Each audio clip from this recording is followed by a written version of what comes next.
салому дуруди бепоён ба ҳамаи шумо мухлисони азизи телевизиони варзиш. ин барномаи дар шабакаҳои иҷтимоист. ман фирдавси хурсандам. рафтем.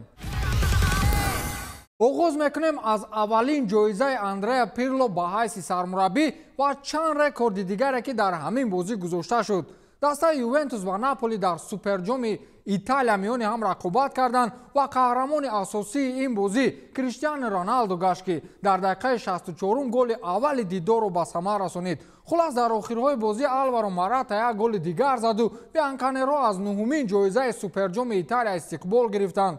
барои сармураббии дастаи Ювентус Андреа Пирло ин аввалин ҷоиза дар фаъолияти сармураббигиаш аст. рекорди дигаре ки ҳамагон ҳоло дар мавридаш ҳарф мезананд, ин беҳтарин ҳамлавар дар таърихи футбол гардидани Криштиану Роналдо аст, ки дирӯз 760-умин голи худро ба самар расонид. хайр чӣ дӯстон, беҳтарин ҳамлавари сайёра аз тамоми футболбозони таърихи футбол гори бисёр задааст. акнун гумонам вақташ расид, ки ӯро яке не, балки беҳтарин футболбози сайёра дар баробари Месси эълон намоем. хабари дигар олами футбол чӣ ки ҳатто кӯли варзишро ба ҳайронӣ бурд. президенти бошгоҳи Реал Мадрид дирӯз ба Италия рафт ва пеш аз оне ки бо президенти бошгоҳи Ювентус Андреа Анели вохӯрӣ анҷом диҳад, аввал бо собиқ футболбози дастаи Реал Криштиану Роналду вохӯрӣ кард ва баъдан тӯли 3 соат бо Андреа Анели оиди кадом як мавзӯи номаълум суҳбат анҷом доданд.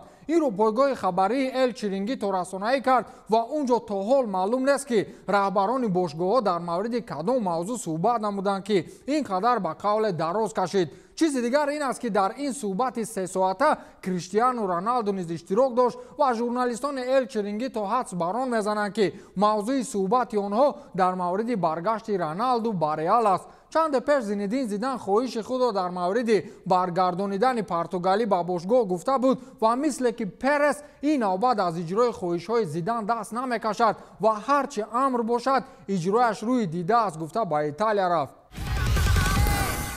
Брели Эмболо форварди дастаи Борусия Мюнхен-Гладбах ҳоло дар вазъияти на он қадар хуб қарор дорад.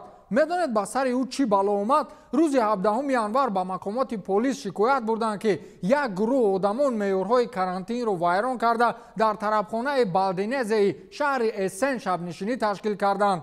аз рӯзи 17 январ ҳокимияти мамлакати олмон ситоди махсус барои назорати ҳолатҳои вайроншавии меъёрҳои карантин таъсис дод ва ҳамин ситод дар ин шабнишинӣ зуд ҳозир шуданд ва ба гуфти онҳо нафаре аз миён гурехта бо тиреза ба бинои ҳамсояи тарабхона панаҳ бурд.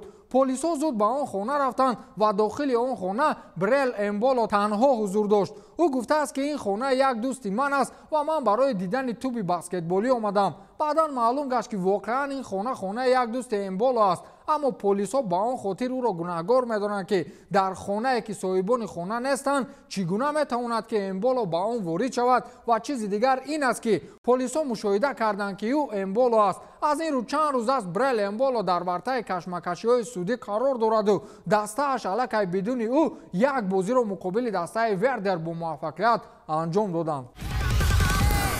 инро намедонам баҳона бигӯем ё чизи дигар. хулас Роналд Куман дирӯз дар нишасти матбуотӣ норозигии худро аз шароити баргузории вохӯрии ояндаи дастааш бо дастаи Корнелия дар доираи даври якшонздаҳниҳоии ҷоми Испания иброз намуд.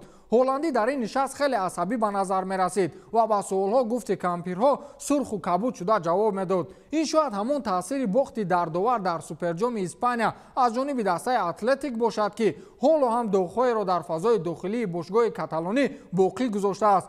ӯ гуфтааст, ки ягона проблеме ки дар бозии оянда муқобили Корнелия дорем, ин ҳамон майдони сунъӣ мебошад. барои ман ин футбол нест. унҷо кор тамоман дигар мешавад. бутсиҳо иваз мешаванд, тӯб самти ҳаракаташро дигар мекунад. ин хеле муҳим аст, чун унҷо ҳатто рӯшанӣ ва фазо низ тафовут дорад. мо бо чунин шароит одат накардаем. ин бозӣ барои дастаи Корнелия бозии сол аст. аз ин рӯ мо бояд ҷиддӣ тайёрӣ бинем, вале чунин масъалаҳо ба мо халал мерасонанд, гуфтааст Роналд Куман. чунин гапҳоро медонед инсон кай мегӯяд вақте ки ба худ бовар надорад. ё Реал аз дастаи дивизиони сеюм шикаст хӯрд, инҳо тарсиданд мегӯед. Лемпард аут. ин шиёр ҳоло ҳам миёни мухлисони дастаи Челси идома дорад, вале Роман Абрамович ҳоло кам кам ба истеъдоди Лемпарду ба пешравии даста боварӣ дорад, ки ҳарчанд ин пулро ба дузду сиро ба зан бовар кардан монанд аст. خلاص حالا لمپارد را به استعفا روانه ساختنی نیستند ولی الکی نامزدها به وظیفه سرمربیگی دسته معین شدند. در دیروزه جلسه رهبریت باشگاه لندنی گفته شد که سرمربی نوبتی دسته از متخصصان آلمانی باشد ولی نام انیق این متخصص معلوم نیست هرچند در رویخط ترتیب داده لندنی ها اسم چندین مربی های آلمانی درج یافته است. اینها یولیان ناگلزمن سرمربی لیپزیگ، رالف هازنهیوتل و توماس توخل هستند. با گفته رهبریت باشگاه لندنی از مراکشان به متخصصان آلمانی آن است که خط حمله دسته را فوتبالبازان آلمانی تیبو ورنر و کای هاورتز تشکیل میدهند و متخصصان آلمانی میدانند آنها را چگونه اداره کنند. دیروز رقابت‌های پرآوازه UFC Fight Night برگزار شد و بیاید کمی در مورد رقابت‌های مذکور حرف زده باشیم. رقابتی که همگان انتظارش بودند این همون به اصطلاح دبیوت عمر نورمگامدوف بود که با غالبیت خاتمه یافت. در اولین رقابتش در UFC عمر نورمگامدوف حریف قزاقستانی خود سرگئی مرازوف را در راوند دوم با اصول بوغیکنی شکست داد و در کریر ورزشیش از 13مین غالبیت به باختش استقبال گرفت. عمر نورمگامدوف غیر مبلغی که به اصطلاح از گانرار میگیرد همچنین در مرحله دیشبه UFC Fight Night مبلغ $50,000 برای نشان دادن بهترین رقابت میگیرد. خلاص عمرکا خوش آمدید به دنیای پولکارکنی و شو و کنسرت های UFC.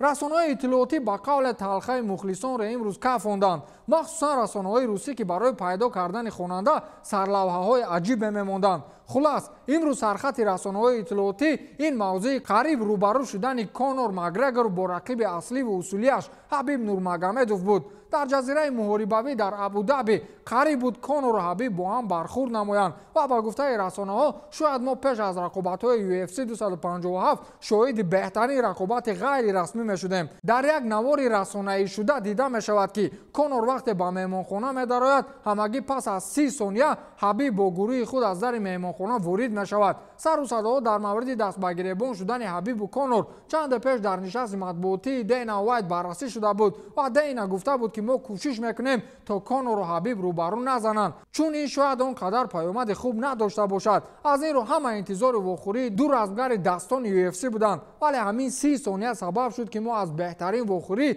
بی‌نصیب مانیم. می‌نویسند رسانه‌های خبری. من با همه ژورنالیستان میگویم که دیگر از پشت آنها ندوید. اگر همین 30 ثانیه گفتگیتان نمیشد میدونید چی گپ میشد؟